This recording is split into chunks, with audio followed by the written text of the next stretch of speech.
he knew about John Wesley's reading in ancient Christian sources. John Wesley read Latin, he read Greek, he read a little bit of Syriac. That's the Aramaic language that Jesus spoke was part of the Syriac language. He knew ancient history and culture as men in his day, and I mean that when I say men. It tended to be men who went to universities, knew these languages, and he could read all these ancient Christian documents. He translated some of it. For example, the earliest writing beyond the New Testament is what we call the Apostolic Fathers, and he produced his own translation of the Apostolic Fathers.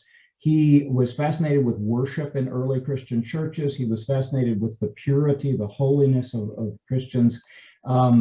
He was very fond of 3rd century authors from Africa, both from 2 different parts of Africa, from Egypt, where it was principally a Greek-speaking culture, and from the area around Carthage, where it was principally a Latin-speaking culture. But this was a time of persecution, the 200s AD, severe persecution, Decian persecution, and Christians in Africa were maintaining a very strong witness at that time. In the 4th century, I found his interest turned more towards what technically you would call Asian Christians, really what we would call Middle Eastern or Near Eastern Christians, but folks on the eastern end of the Mediterranean. So he's reading all kinds of early monastic writers. And you get the impression that from the time the Emperor Constantine came along in the 320s and made it okay to be a Christian, and Christians greatly relieved at that, but then it became easy to be a Christian. And